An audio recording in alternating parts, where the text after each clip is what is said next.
Good morning, everybody, and welcome to Girona. If you are not from here, welcome also all the team of the project. So it's again a pleasure to hold a meeting with all of you, and thank you of each one for all the people, and especially for the project coordinator also, Antonella Fresa. And good morning also to the all the people who are online. So we are, in fact, 130 people, 55, 50, sorry, 55 people here in person, and 75 people online from 27 different countries. So that means that it's a there is a big interest about this project and all the aspects that are treated on these aims and objectives. So the first thing is to excuse the welcome of the mayor. Our mayor Luke Saleyes wanted to be here, but unfortunately he is not here for good morning, and I am Giuseppe Casellas, the director of the Municipal Archives and the Research and Dissemination Image Center. And all of you knows already David Iglesias. So sometimes when I explain um, why we uh, are partners in this project, it's not really easy for archives professional archive sector, because we are talking about something material, objects and three dimensions. And as you know, the majority of the documents, yes, they have some materiality, but the 3D dimensions are not really the characteristic more uh, easy to detect. So, but I think the project shows something very, very interesting. That is how, based on the information included, the content of the documents, we can reuse this information from the past to rebuild using the new technologies all this kind of even architecture or elements disappear. And this is our interest. So to open a new way from the archives perspectives, to open a new way to create a strong dissemination of the documentary heritage.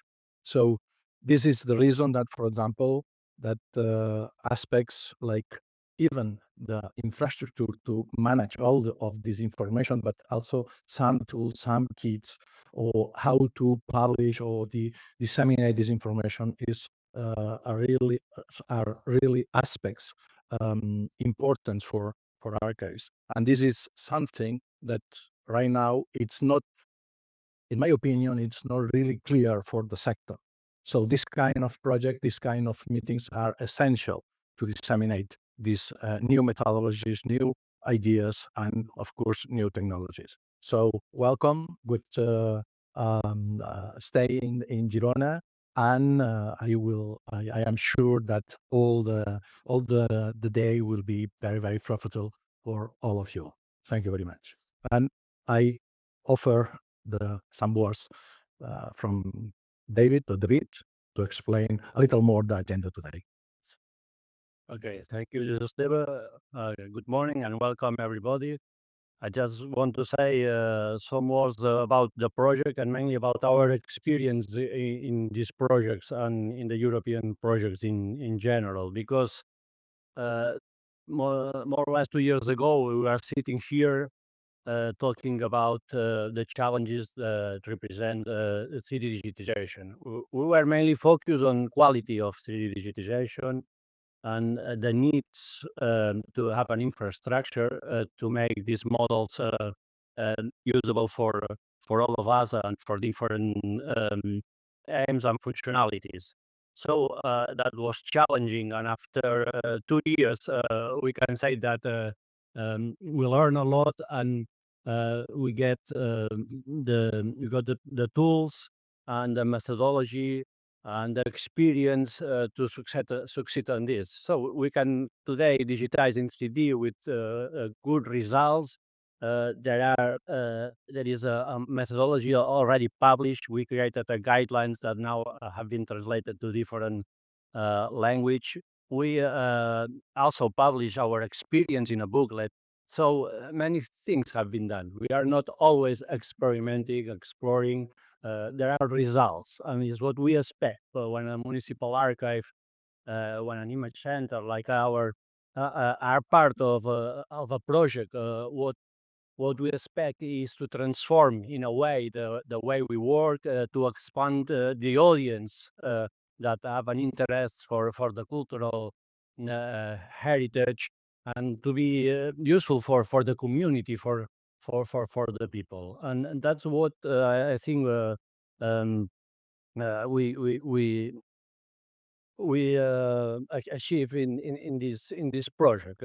So after 2 years, we go and a step further, and we do something else, like creating 3D models, but based on AI software, and creating, as Giuseppe said, creating them from records, from to the records. So we transform this in 3D models, and that is an interpretation of our records, of our collections. And besides, we put this in context. With the XR experience, we are able to create narratives that this was not possible some years ago. So we are in this new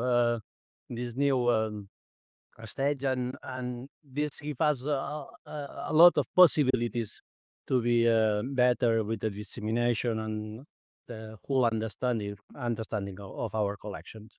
So we can succeed on this because we are part of EU projects, and that is something really meaningful. Every institution can be linked to EU projects, and EU projects are a important part for innovation and for transforming our institutions. And EU projects are successful because we create consortium where there are cultural institutions, but also universities, private companies, software developers, community specialists, etc. So this team creates a potential that benefits all of us. And among this consortium, I would like to highlight our main network, that is Photo Consortium. Photo Consortium that was created in order to connect this community of people, mainly focused on photography, but on image, on visual image, uh, and that are very linked to EU projects, to innovation, to EUreka, and even more. But I won't go now on details of what is photography. So, said this, I would like to introduce the first speaker, who is the leader of the project. The coordinator is Antonella Fraser, who is the leader of Photo Consortium and who is the leader of many initiatives in Europe. Is a very well-known person, and he will explain the project, and he will start with the introduction of this session. So, Antonella, the floor is yours.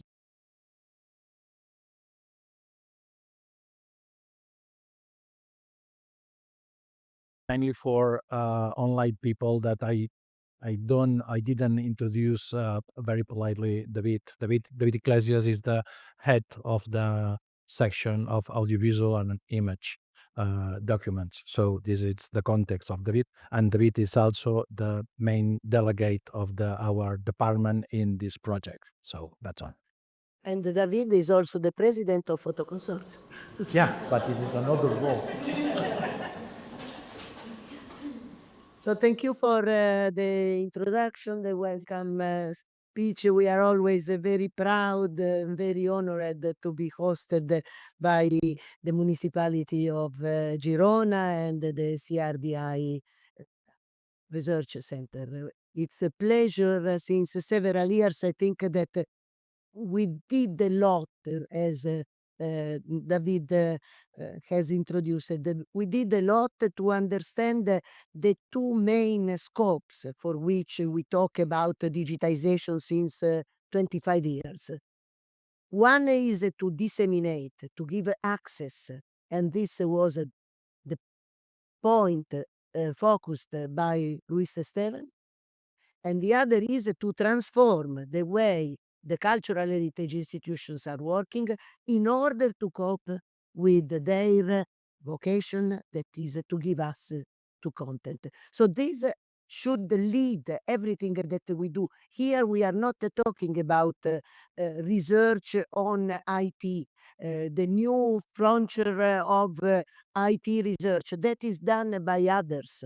And we are using what the research in IT can benefit these two directions: to give access to people, to students, amateurs, citizens, researchers as well, and to transform the way of the cultural heritage institution thanks to the use of the IT.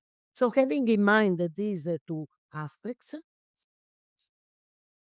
yeah. So we are talking about an initiative that perfect. Thank you very much. EUreka3D.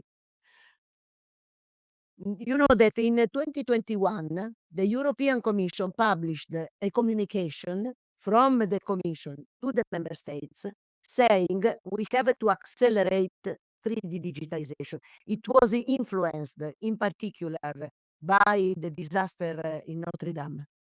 And the value that the 3D digitization that can play in facing these kind of disasters due to accidents, natural disasters, war, and everything that can damage the cultural heritage that we have, passing this heritage to the next generation. So this was the scope of a very important recommendation from the European Commission to the member states, 2021. In response to this recommendation, the member states, the cultural heritage institutions, the member states with their strategic programs, plans, and the cultural heritage institution with their practical work started a campaign for 3D digitization. But 3D is more complex than 2D. It needs more IT, more digital infrastructure, tools, knowledge, skills. And so in this ambit of challenges, EUreka3D started. It ran 2023 and 2024, and we celebrated here the conclusion of EUreka3D first edition. And in beginning of 2025, so it is 1 year from now, we launched the EUreka3D-XR. EUreka3D-XR is a kind of a continuation, a kind of exploitation of what we have done in EUreka3D. In EUreka3D, we established a platform of guidelines and recommendation for the quality of 3D digitization to avoid the risk of investing in 3D digitization with the standards that are not the latest, the most advanced, wasting resources that are always limited. So to have the best quality in 3D digitization and to establish the infrastructure where the 3D can be used. In EUreka3D-XR, we experimented the purpose of digitization. What do we do when we have the 3D digitization? And we are working basically on four challenges. The first is cultural heritage does not exist with a collection of individual objects. That is not a cultural heritage. That is just a warehouse. Cultural heritage means objects correlated with the stories, connected one to the other, telling to the citizens, to the students, to the researchers, what is beyond that object.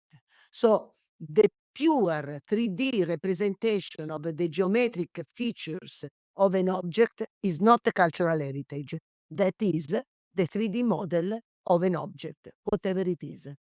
In order to become a cultural heritage, that 3D representation of the geometric information of the object needs to be correlated with the rest of the cultural information. And this is what we mean with moving from digital twin to memory twin. Second challenge, we should be ready for the reuse, because when we have represented the memory twin with the geometric representation of the object, the cultural information around the object, well, we do not put it again in a digital storage. We want to exhibit. And this is the real vocation of the cultural heritage institutions, to have exhibitions, access to access, as it was the opening of the session of today, access to content. So access means reuse, means to take the 3D object that has become a memory twin with the stories accessible through experiences. But in order to do this, we have two other challenges. One is to have the storage and management of the 3D, as we have the storage of the objects in safe places, where the wood is not attacked by worms, where the pottery is not broken by wrong ways to use to touch the pottery, where there is not an illegal trafficking of objects. Well, we have the same problem of storage and management of digital objects, so the infrastructure. Then the second part of the basic challenge is to upskill the competence of the cultural sector in dealing with digital objects, because the cultural managers have their skill at the top in Europe to manage cultural objects in their tangible and intangible representation, but the skill of the cultural heritage sector in managing digital objects needs to upskill, needs to go upper. Well, these are the four challenges. We thought, we tried to take out from these challenges our plan of priorities. First, to define a platform of recommendations and guidelines for quality. This was the beginning of the story of digitization. I remember, I am an older person, so I have gone through the initial digitization phase, where we were trying to digitize m- museums object with photography. It was the beginning of 2000. It was a jungle. Everybody was doing the digitization in a different way. The first action, and I remember that we worked also with David, who was younger, with the long hair, was to establish a platform of recommendations and the guidelines, standards in the widest meaning that this word has for the digital sphere. So quality. Second priority, quality through platform of recommendation and guidelines. Second challenge, second priority, and we worked on this in EUreka3D very intensively, to establish the digital infrastructure. So the place where these digital objects are safely stored and managed. Third priority, to cope with the upskill of the cultural sector through competence, through training, webinars, these kind of events as it is today. These are our priorities. They have been elaborated through also a set of resources, a course that is available. I invite all of you to look for it on the European Academy. This is in the European Academy a full course about quality of 3D digitization based on a study, a very important study that has been produced by the European Commission through the collaboration with the Cyprus University of Technology. The EUreka3D guidelines, there are a few copies on the table in paper, but you can download it. We try to save investment in paper with electronic versions of our publication. Everything is available online, where the study that is several hundred pages is transformed in steps to success. A small booklet, something very usable by cultural institution, understandable. We do not enter into the details of the technology. And third, to translate our resources in the different languages that we talk. I'm Italian, and I can understand better the Italian even if the subject is complicated. And so we are translating in French, in Italian, in Greek, in Spanish and Catalan, and in Dutch. And more versions will come.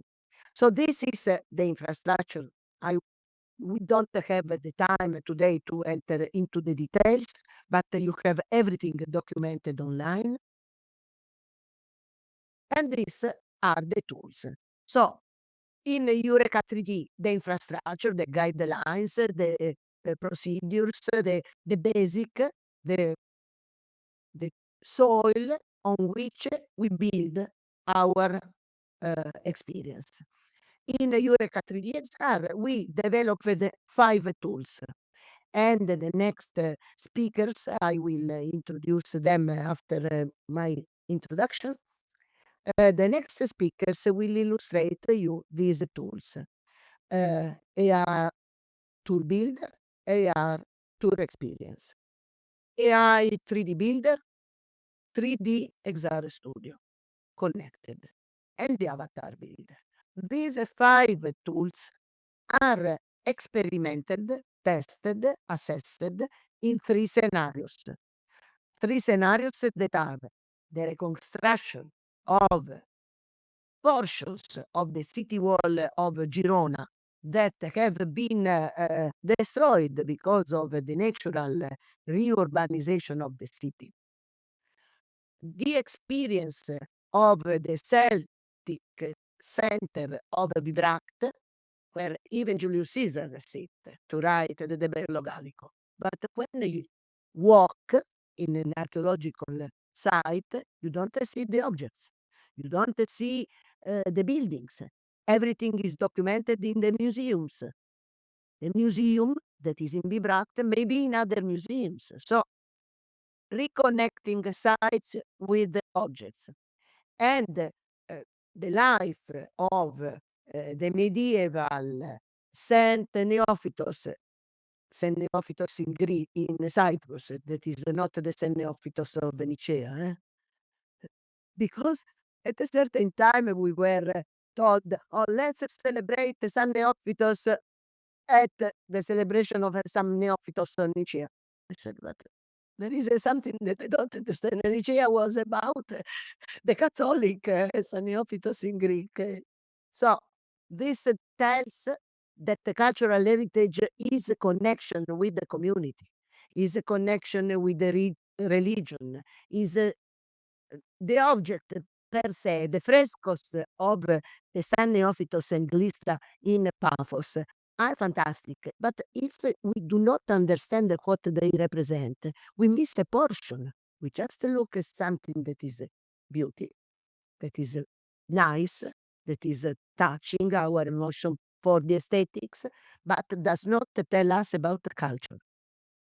So we are giving a new life to the Englistra, where San Neophytos in Paphos lived with the monks, giving the voice of the avatars of the saint and the monks who are coming out from the frescoes.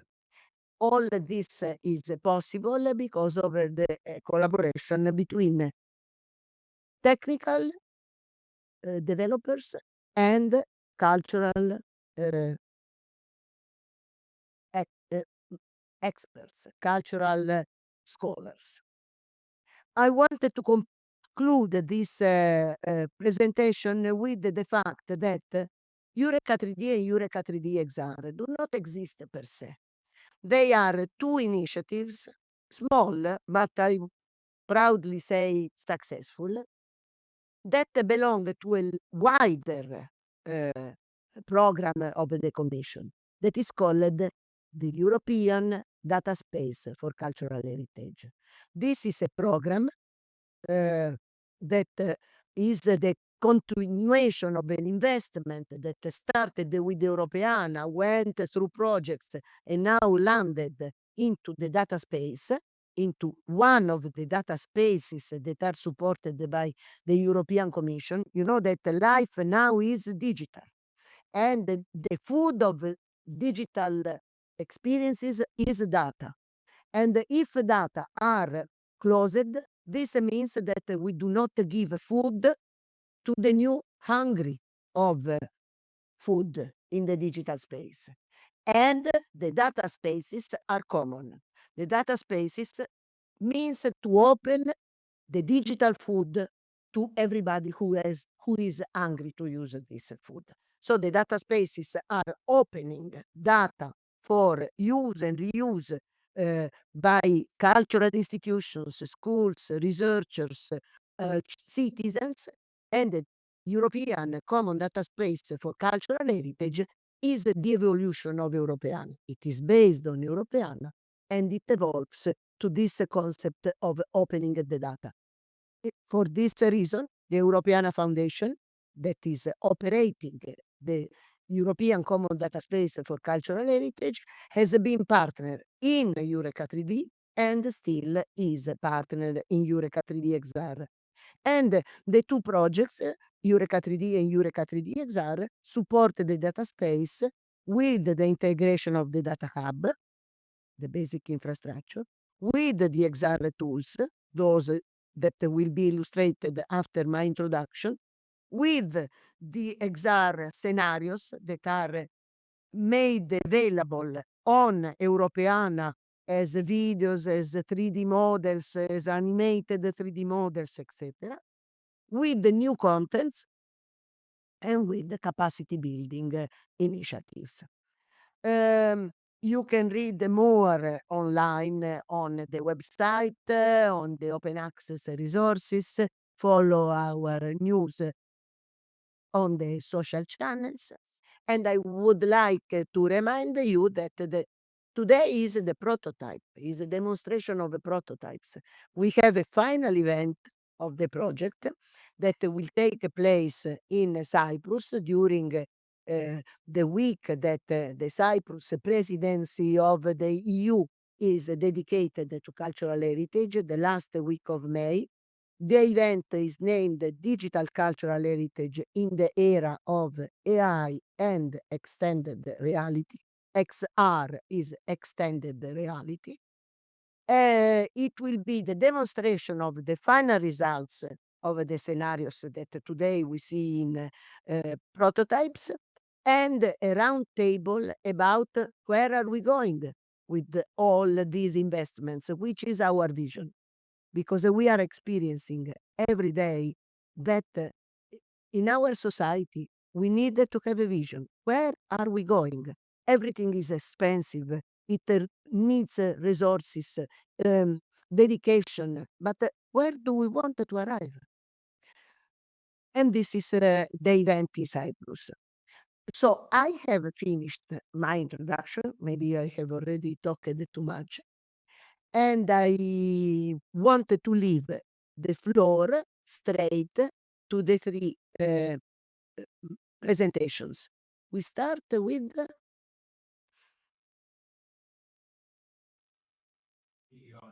Girona. Okay. So we have three groups that are representing the developers and the cultural sector that have collaborated for the development of the tools and the use of the tools in the scenarios.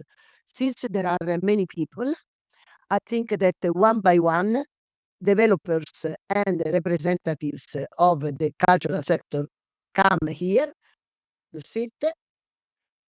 Here we have Angelo and Francesco from Swing IT, that is an SME in Italy, experienced on the use of the AI. They have developed the tools for the reconstruction of the walls in Girona, and maybe also a representative of Girona can tell us about the scenarios. So the floor is yours, and you decide how to best value your work. Thank you.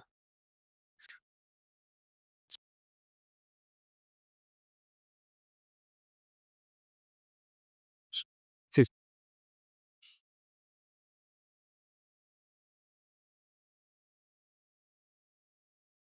Your region option. Right. I wanna think about the. Thank you.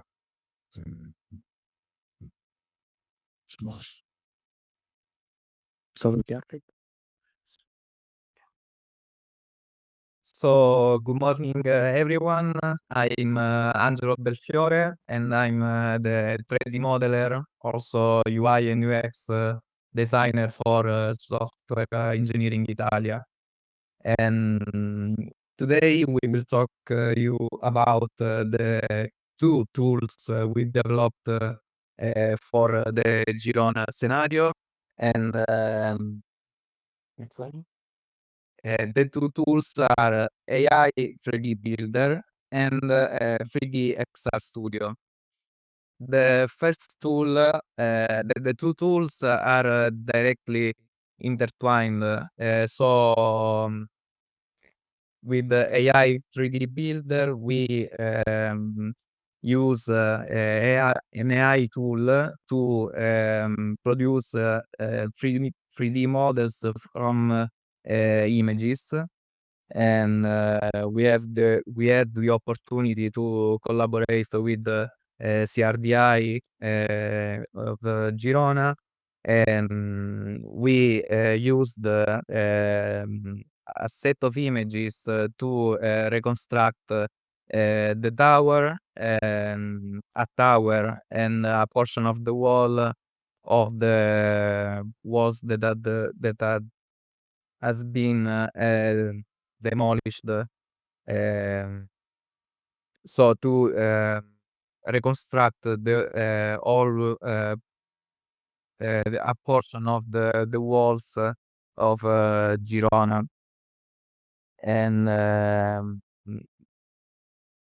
the AI 3D Builder is not only an AI tool, it's a pipeline we developed to refine what is the results of the AI computation by the AI tool. So it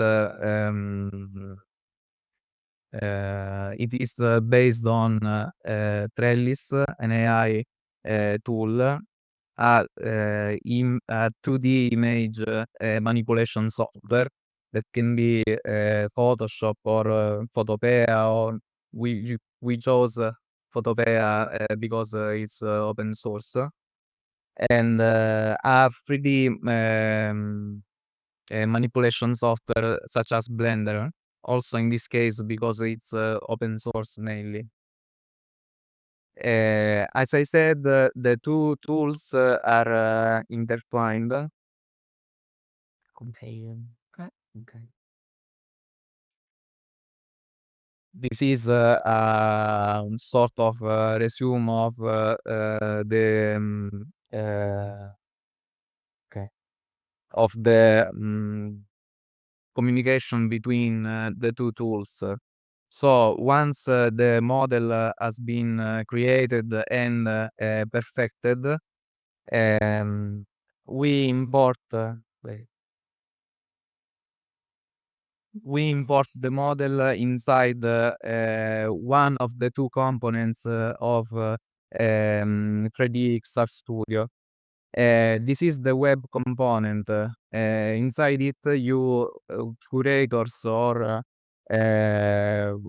mm, yes, mainly curators can import the 3D model inside this platform, which is composed also by a map where the admin can position the model precisely.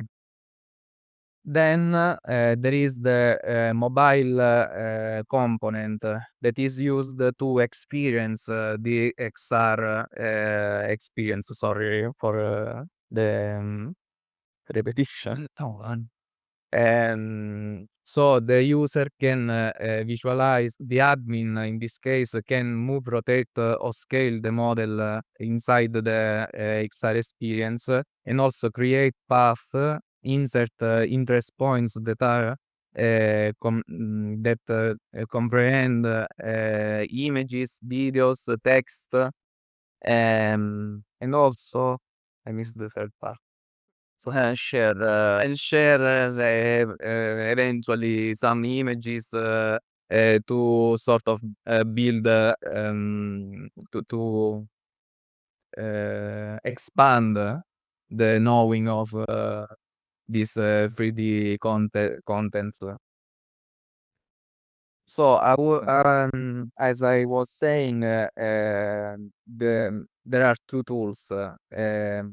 The AI 3D Builder consists in the development of an AI-powered software pipeline that permits to upload to the images, which can be computed to produce a first model that has to be perfected in the following steps of the pipeline. For as an AI tool, we chose Trellis 3D, 3D that is under MIT license, belongs to Microsoft, but it is under MIT license. And we chose that because gave us sort of freedom of movement, and it also is we can rely on it quite certainly. So by the test we developed, we have seen that it is quite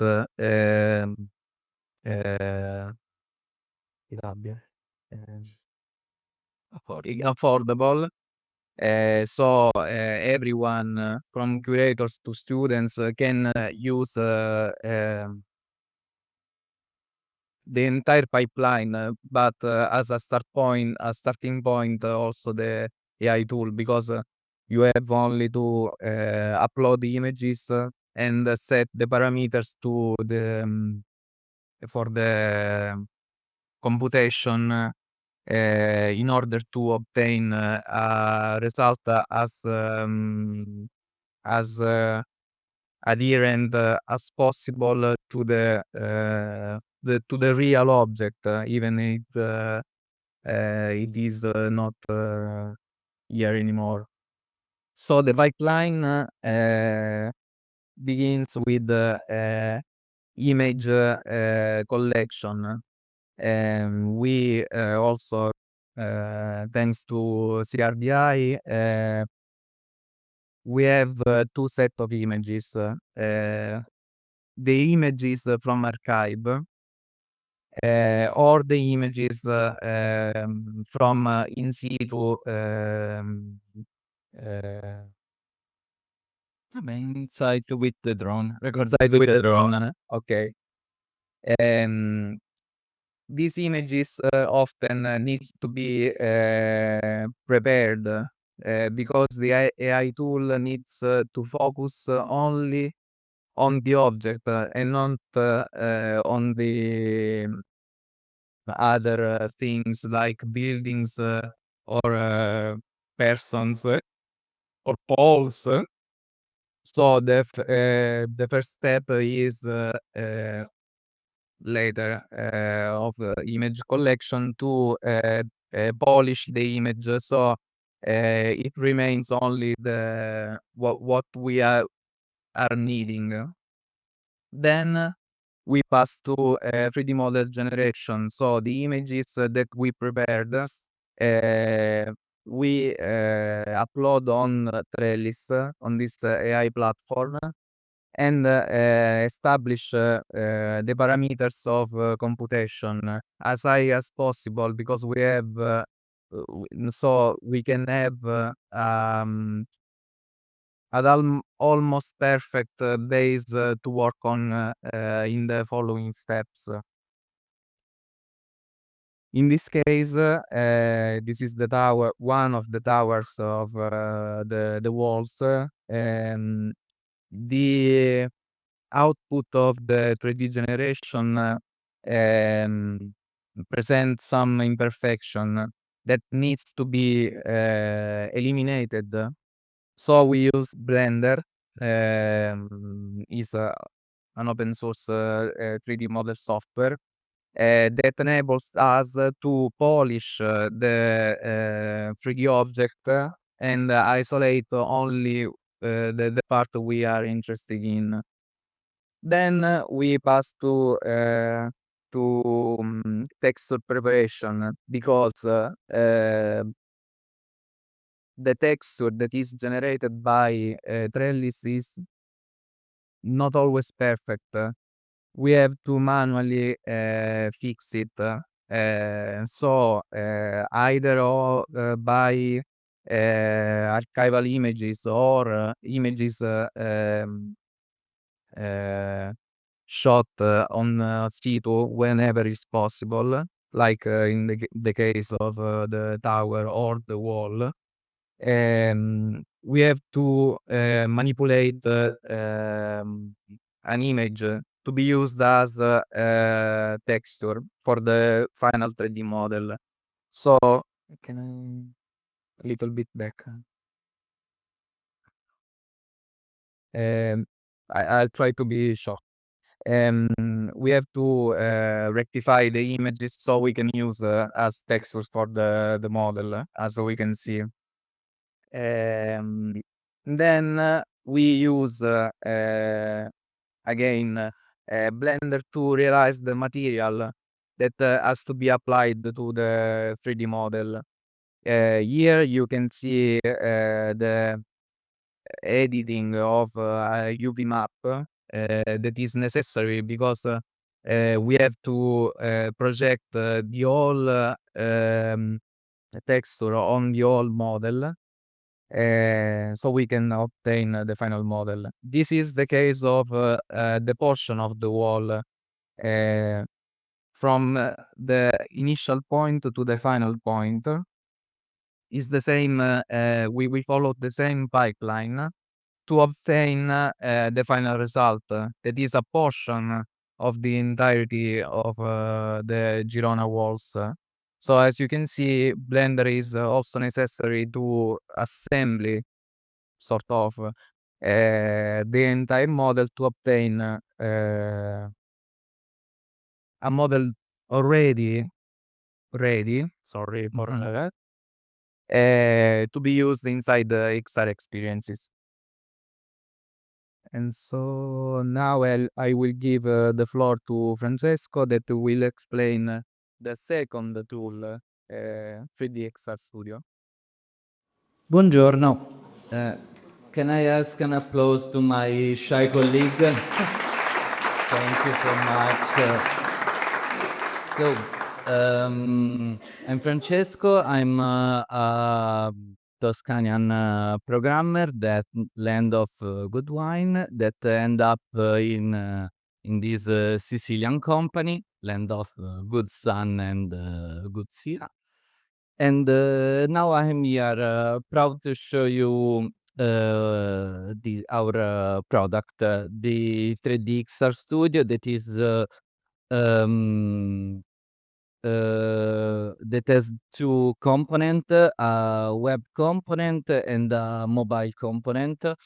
The web component is a web app where you can upload the 3D models that you create with our AI 3D builder pipeline or others 3D models.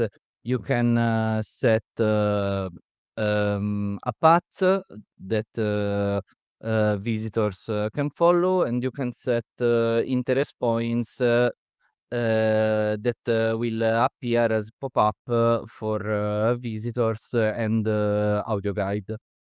And in the mobile component, you can uh, re you can make the model's position more precise and things like that. And the mobile component is also the one that visitors will use. So this is the web component. This is the login screen with the AGI check-in. And here, as I said, you can select an area, import the 3D model inside the area. You can set, as I said, um, the path points, the interest points, and all of that in this kinda modern UI.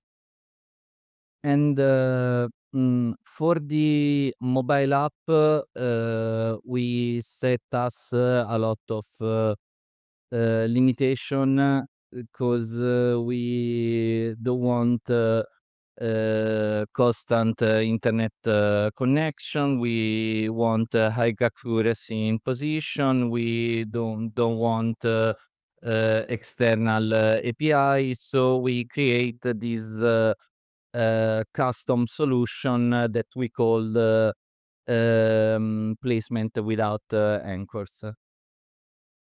And I'll show you in a video the main function, a lot of video in our presentation. And so this is the mobile app I record from my house.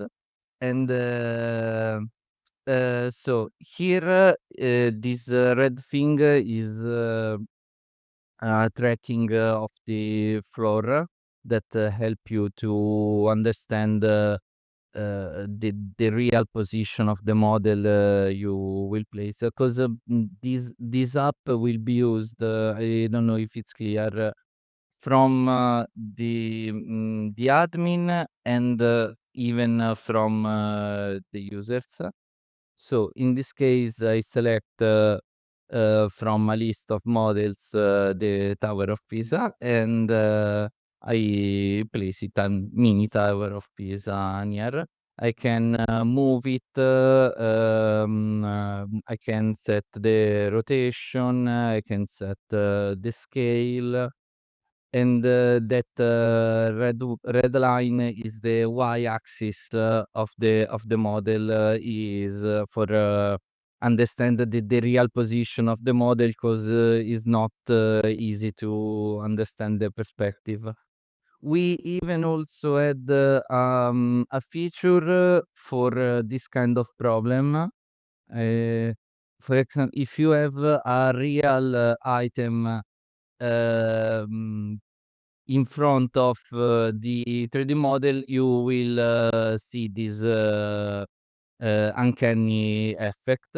So to solve it, we can place this little wall that we call the occlusion wall. And when you place it, when you go in the visitor mode, this is the effect. I don't know if I'm clear. I hope it. So we switch now to the visitor view, so you can see the effect, the funnel effect as a visitor. Okay. Yeah, it works. So we switch to the admin view, and now I'll show you the pet feature. You can place these little white balls to build a pet.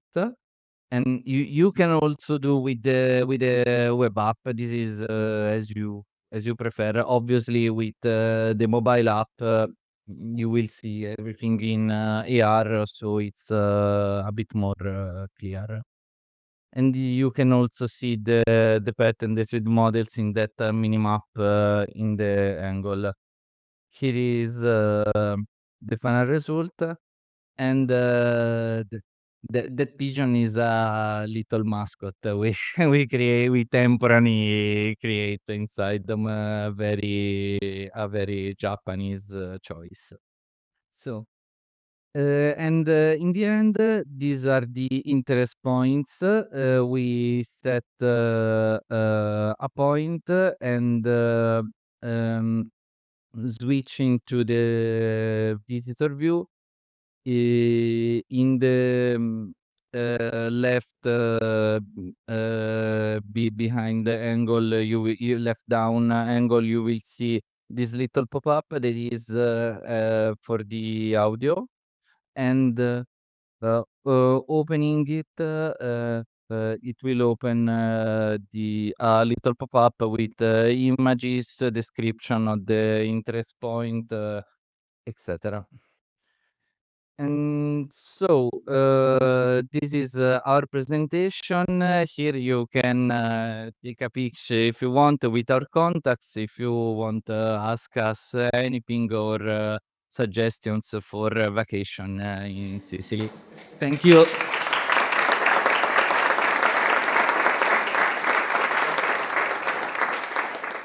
Thank you very much, Angelo and Francesco. This afternoon, we will go more in depth in this mm, experiment, hands-on experiment. Yes, this afternoon, hands-on experiments with these tools. The second set of tools, they are about AR building and AR experiences, and it is presented by Leonidas from the National Technical University of Athens that worked on the scenario in Bibracte. So Leonidas, the floor is yours. So, hi everyone, I am Leonidas from the NTUA team. With the NTUA team, we try to develop an application, actually two applications, in order to build and present custom AR tools and experiences to the visitors of different sites. So, first of all, our first objective is to enable cultural heritage professionals to design tours and AR narratives by contextualizing collection items, which means to bring media items and descriptions and information together and combine them into a single point of interest in the site. So this is the builder. This is where the curators will work on. And then we created a mobile application that is aimed for the visitors of the sites. And we tried to make it as lightweight as possible since we are dealing with a lot of media, a lot of content. And through this mobile application, the visitors will have the chance to also view some AR experiences. Our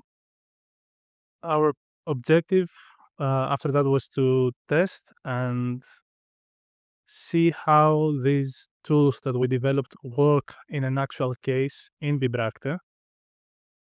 With Bibracte partners, we designed a scenario in order to highlight the potential of the tools, how it can actually be used, what are the problems, and actually deal with them.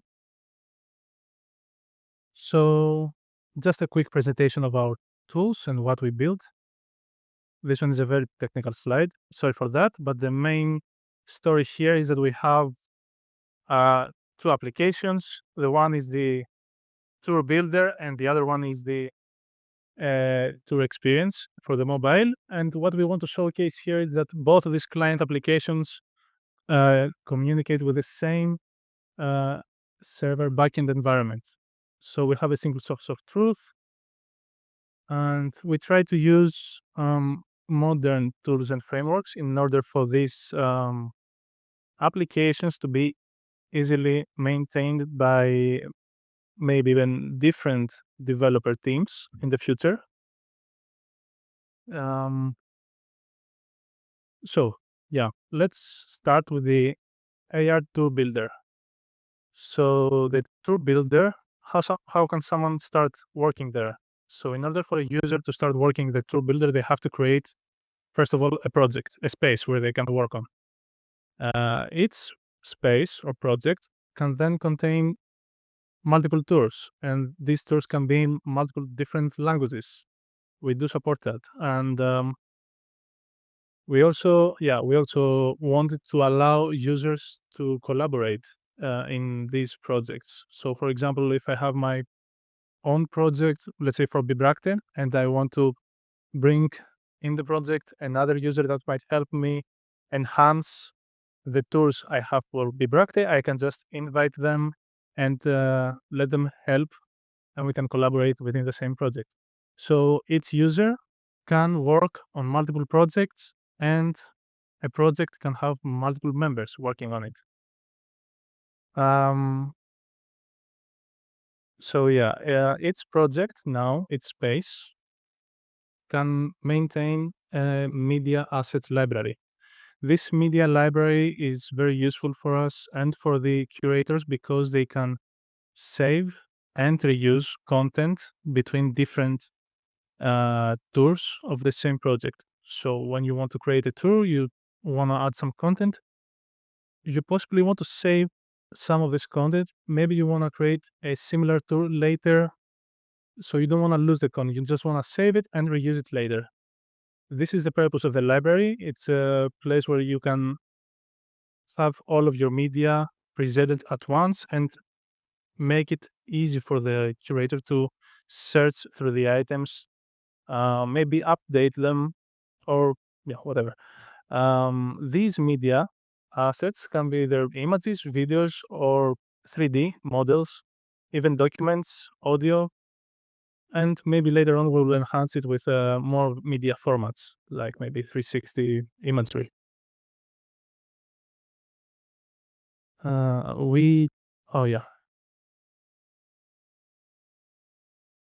So how do we connect this media with the actual tours? So I think already from the previous presentation, you might be familiar with the term of point of interest. So each tour is basically a connection between different points of interest. Each point of interest is actually pinned on real locations, real world locations.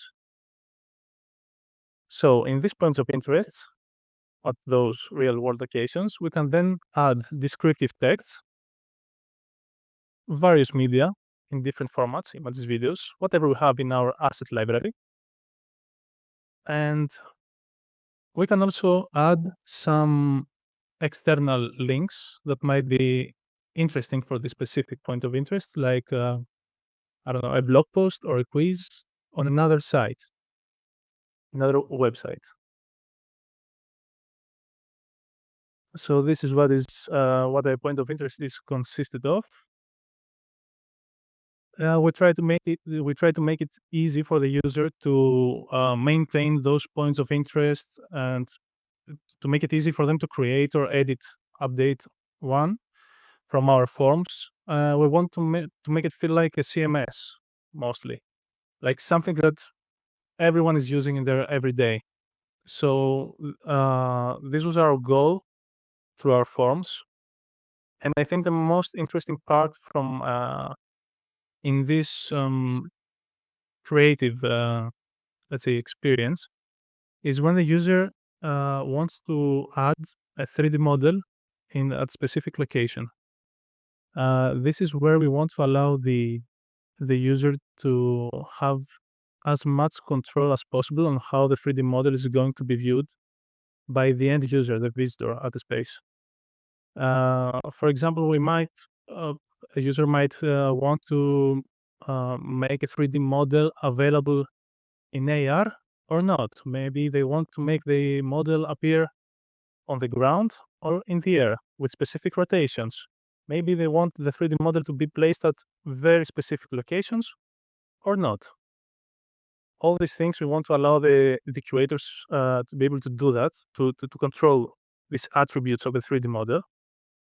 And this will have an impact at the end, at the experience of the end user. I hope I am clear. I don't know if I am very much, but I will try. So this is pretty much it about the tour builder. We have the project. Inside the project, we have the tours. Each tour has a point of interest. And each point of interest it's basically a bucket of media and information. So now we're moving to the AR2 experience application, which is the mobile application. This application is aimed, as I said before, for the visitors of the sites. A visitor can open the application, choose the site that they are on. For example, I can see in my list like Bibracte or Girona, and depending on my location, I can choose which one I want to experience. As the user selects the space they want to navigate through, and they select a tour because a space can have multiple tours, and they select a tour in that space, they start navigating through our map, which is updated live.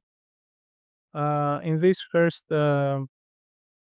version of our application and map, I feel like you can see the points of interest being those white circles at some point, and the user being there. We can allow the user to move freely between those points of interest, or we can also guide the user from one point of interest to another with a specific order. Of course, we use our GPS and compass sensors for that. So once a user arrives at a point of interest, we want to inform them that they arrived to the point of interest. We have a pop-up appearing to their screens in order to indicate that they arrived. And if they want, they can obviously open a screen in the application in order to view the content of this point of interest, which is text, is a description of what they are seeing, and of course, media assets like images, links, and of course, 3D objects. Now, about the 3D object visualization, as I said before, we want to allow the curators to have full control on how they want to present the 3D to the end user. And so, now that we're in the case of the visitor, we can see that we have two cases. Actually, we have a 3D viewer, which is just a screen where the user can interact with the 3D model and view it from all angles, zoom in, zoom out. But that's that. And then we have the AR viewer, which is basically a whole other experience where the user opens their camera, scans for the environment at first, and then the 3D model appears in front of them, or maybe in a very precise location if the curator chose to do so. And the user can actually see the model in the real world. Right here in the example, I don't know if it's easily visible, but we have an excavation pit in Bibracte where there are a lot of amphoras found. Right now, if you go to Bibracte, this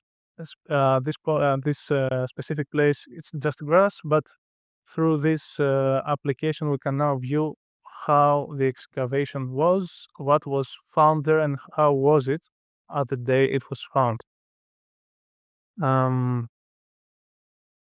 So yeah, as I explained, we can have some models be anchored at a very specific locations, like let's say a building that does not exist anymore.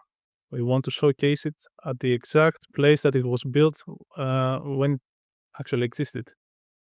Or we can have free positioning for objects like amphoras or statues or other artifacts that are not bound to a specific location, just they're bound to the idea of this point of interest and what we are describing.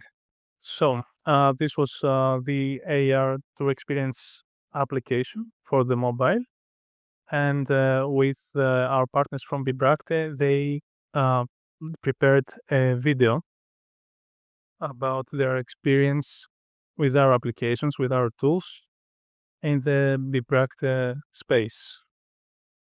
So I hope it works.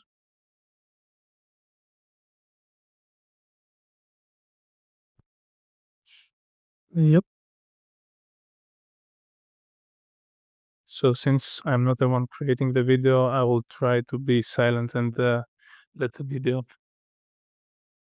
I think so, yeah. It's not necessary. I can also. Okay. Yeah. So okay, we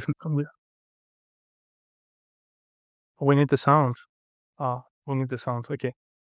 Yeah, this is what I wanted to be silent because I don't know. I don't want to intervene with the content created by our partners.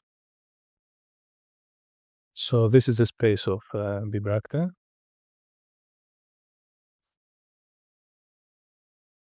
At this point, we have a case where we want to showcase a very specific picture at a very specific angle at a very specific place.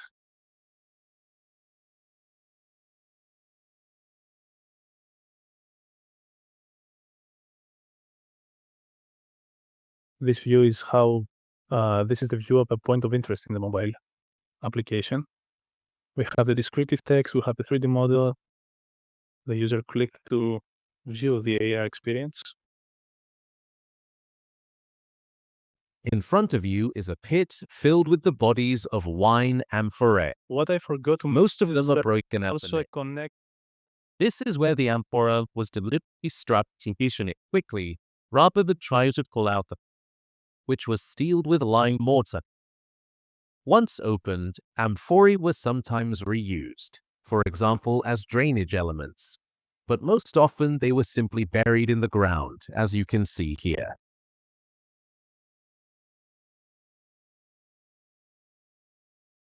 So yeah, these are the additional media images about the excavation. This one showcases how the user can manipulate the 3D in the simple 3D viewer.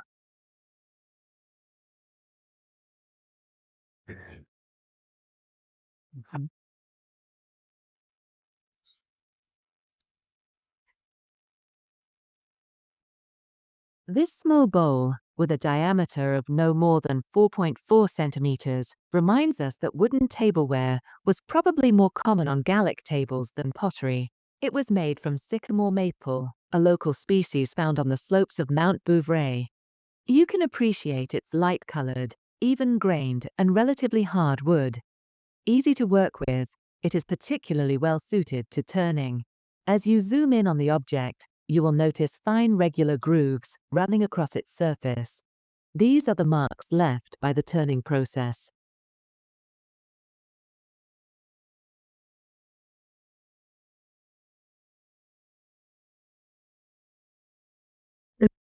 Wow. Oh yeah, and this is how we can also experience the external links that the curator added. At this case, the curator chose to add an external link to a quiz where the user can just, as we can see, play around and learn more about this site. Very interesting quiz.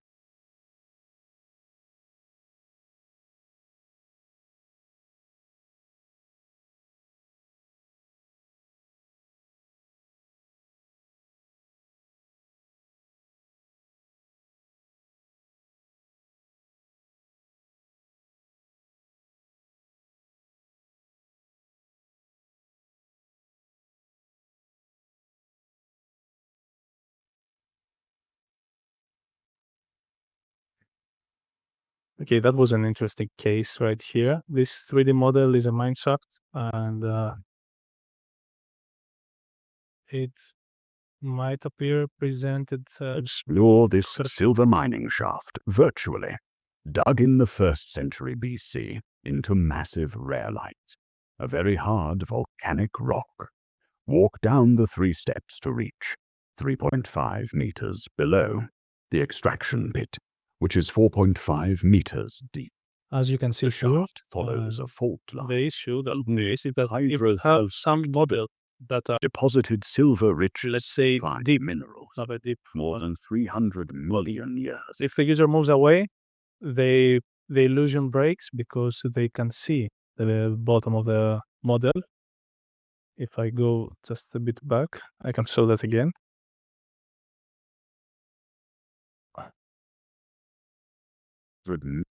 Deposits a fault, which is So here, as you can see, this is the bottom of the model. The illusion breaks. It's something that we aim to that we want to tackle in the next period of time. How we can hide and make these models appear naturally in the real world. 0.5 meter hydrothermal activity, deposited silver-rich sulfide minerals more than 300 million years ago.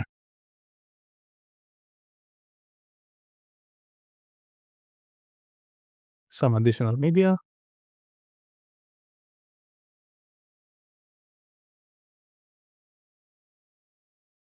And I think this is it with a video from Bibracte.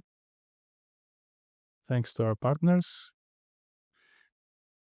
And so, to conclude, our next steps as a team is to actually achieve a more accurate georeferencing for the models. So when we have models that we want to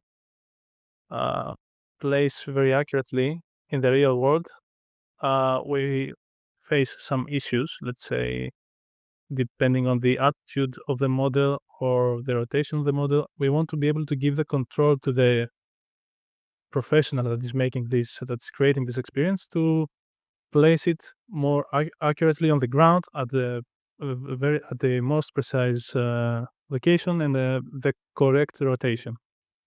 Okay, a more technical goal is to implement some smart casting mechanism in order to allow for a smoother experience for the end user, because we are dealing with 3D models and some of them are pretty big files, so we don't want the end user to be waiting in the sun as they are exploring the site.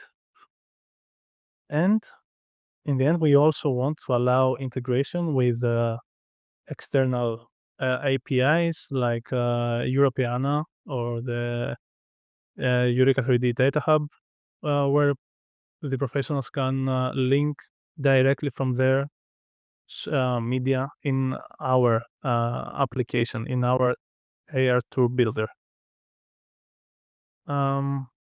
This is it with the presentation. One last thing we just want to mention is that we have prepared a demo for the square. We have some, I don't know if it's best to show it now, but we have some instructions on how to install the demo if you want to use it. Maybe we can do it later. Okay, yeah. So yeah, we can show these instructions in the afternoon. Thank you very much.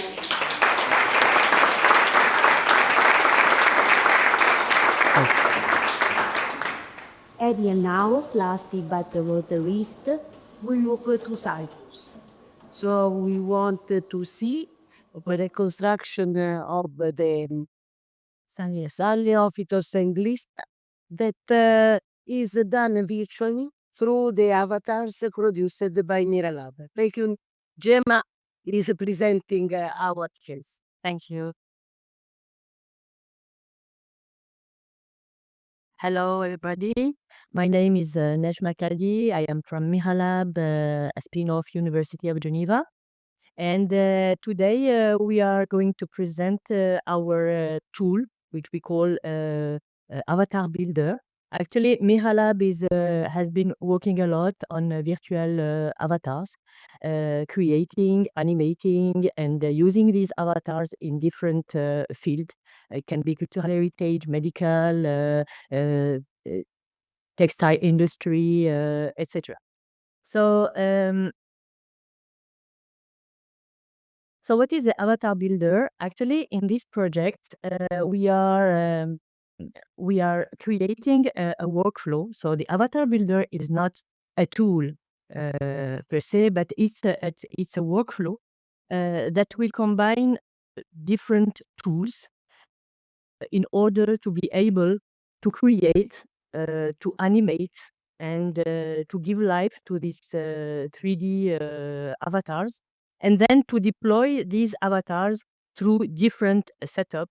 For us, it will be the web-based application, and we will also have a virtual reality and augmented reality application. So what is important here is that we are going to work only with open source and free to use tools. Why? Because the main objective is really to empower cultural institutions and to give them the possibility to use this kind of technology. So why the virtual human character in cultural heritage? So actually, the virtual humans are increasingly used in cultural heritage. Why? Because it enhances the storytelling and also the visitor engagement. So it can be used as a guide, as narrators, as historical figures. So, however, while the potential is very high, creating such animated avatars, such artifacts, often requires technical expertise. So the current limitations are one, first is a technical expertise, so it's a barrier. The fragmented workflows and the tools that we can find, the platform-specific characters. So either we find VR only or web-based only, etc. And also the limited reusability of these assets. So how can we create reusable, sustainable, and accessible virtual human assets for cultural heritage? This is the question, and this is the main objective of our work. So our objective, as I said, we will define reusable datasets for virtual human character. We would provide practical guidelines for cultural heritage context and for support non-technical users. We will use, and this is very important, open source and free to use tools in order to let everybody using this technology, and also enabling the reuse across virtual reality, mixed reality, and web platform.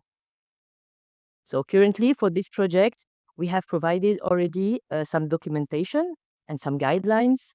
Guidelines are written text and also videos about how, first, which kind of software we can use, how to use this software, which are the different steps to follow in order to be able to create these virtual avatars, and then how to animate them. And then, okay, once we have this animated avatar, what can I do with it? Then how to go and to distribute these assets by storing them in the data hub of EUreka data hub, and how we can share and use these assets in different setups.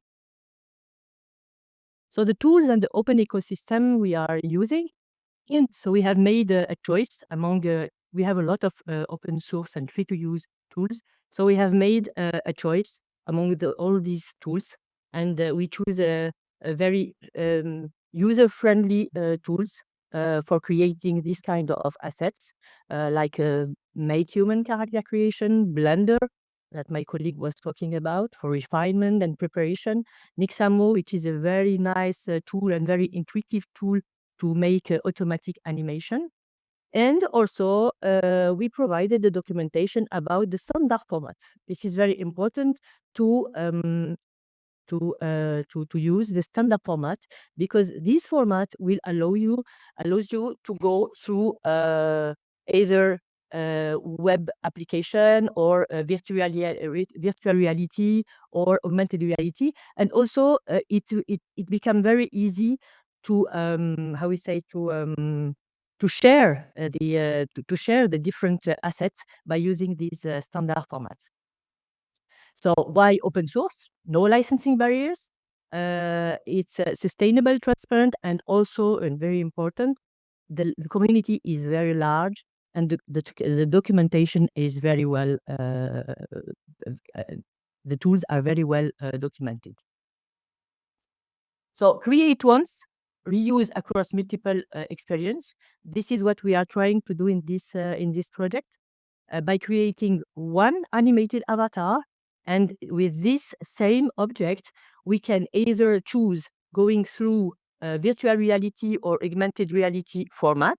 And then in this case, we will use a specific setup with a headset, etc. Or we can simply decide to visualize this object in the web, and then we will use also a specific format, which is a GLB format, which is compatible. It's a standard format, which is compatible with almost all the web viewer.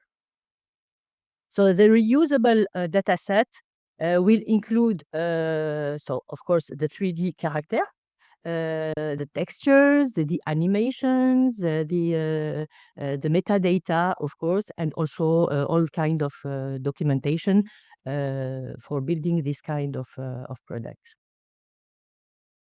Here you can see the pipeline, that the workflow we are using. So first we create.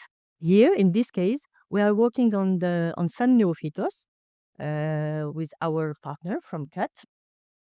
So we are using these tools to create first the 3D geometry of San Neophytos. So you have the static 3D avatar, and then you jump to the animation of San Neophytos. For this, you need to animate the body, to animate the face. So we are also using the tools I cited before.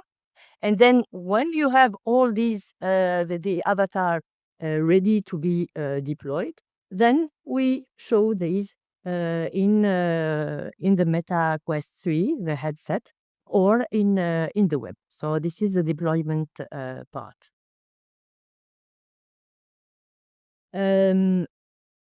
So from the creation to experience, here I can show you first an example of how we deployed this via the EUreka3D Data Hub for the web experience, to make it accessible from any browser. So we can have different scenes, different stories. So you have to know that this web viewer, we have developed this web viewer in the context of this project. And currently this web viewer, comparing to the viewer we had before at Eureka, is that it allows to animate object, to add different, different media or a different asset like audio, text, etc. So we can combine different assets in order to create a story via the web. So here, normally, I have a video.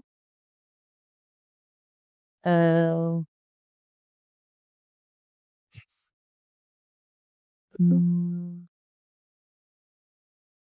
Yeah. Don't really need the sound for it to say. Yeah. So, and they can just go back up.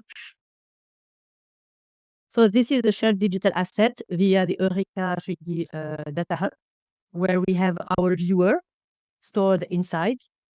And we have also stored all kind of animation, all kind of files, 3D object, animation, audio, etc. And here we can see that first, of course, this was existing before. We have either you can visualize a 3D fixed object, or what is new is to be able to visualize animated object. And for us, it's animated virtual human.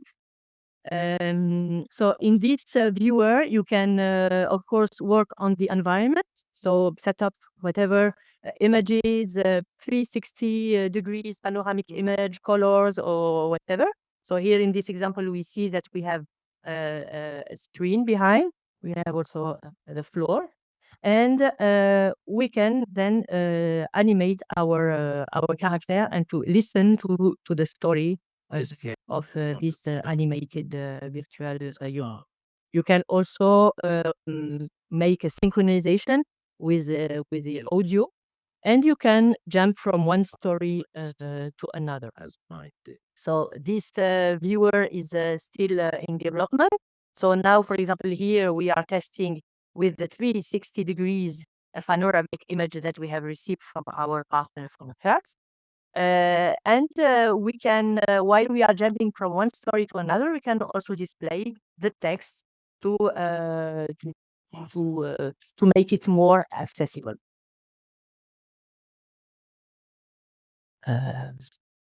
So, how can I come back to the apps?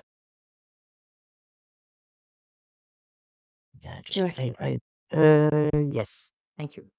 So from the web-based access to the full immersion, so this is another example. So it's the second deployment. We have made our first testing of virtual reality with San Neophytos. So what you must know is that our San Neophytos is not the final one. This is the first draft of the avatar. Why? Because it was a bit difficult to get all the data related to the appearance of the avatar, which is quite complicated because you have a lot of representation of the avatar. So we have made the first representation with the material we found on the web.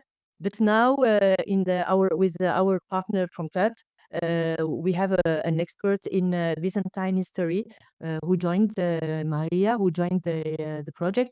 And with Maria, now we are working on the refinement of the appearance of the avatar because she's bringing a lot of know-how, and this allows us to get a figure with more close to what the people want to see, and also in terms of narration, posture, clothes, etc.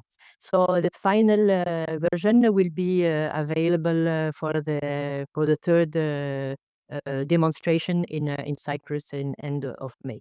So here I can show you a bit what we have as a first draft, but of course after that, this afternoon you will be able to see this with the headset, which is a bit different.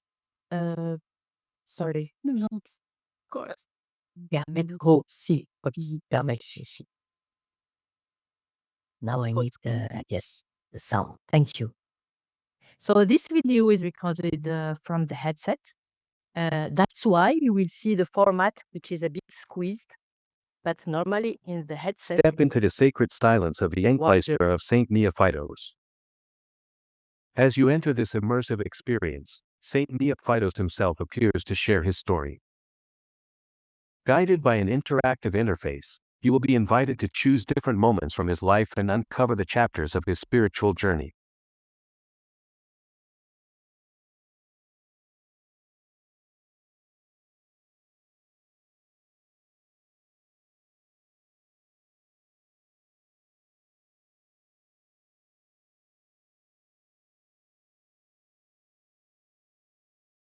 Welcome, seekers of light. This cave is not of stone alone. It is carved by prayer, silence, and the longing for God. So here Enter you can see that the environment had been made with the 360 degrees panoramic image we received from the partners, and we have mixed the images with the point cloud also model. So we have a mix of two representations. Select one of the options, and I will guide And you. so for the first demo, we have made this very simple user interface that will allow us to go from one scene to another. This is the hermit cell of St. Neophytos. It was his private space for prayer, meditation, writing, and ascetic practice. Tradition tells us that he lived here in near isolation for decades. Within this small chamber, you can still see his rock-cut bed and desk, a sign of his austere way of life. So here in this example, we have mixed, as I said, we have mixed two different type of 3D environment, images, spherical images, and the point cloud given by our partner. And we decided to go for the narration. Yes, it's okay. We decided to introduce also the narrator because it's very important to put the context. So when the user is in immersion inside the room, he needs to know exactly where he is and what he's going to see. So first we start with the narrator, and then we have this small interface that allows you to go from one scene to another. And you have some words from the San Neophytos who is talking about the different rooms that you are seeing in the headset. So of course, this scenario was the first draft, and now we are refining all this data and this content to provide something which will be more, how we say, more accurate in historically speaking. So the next step will be, of course, the demonstration in Cyprus on site. So on site means that, of course, we will have the virtual reality demo, but on site will be also the augmented reality. So it means that we will be inside the cave, and then we will be able to see the San Neophytos appearing. So it will be a challenging step. This is the next step. Thank you very much for your attention.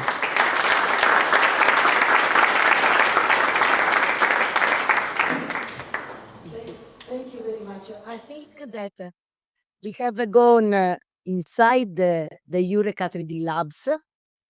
So after having digged into the labs, now we come out and we see the context.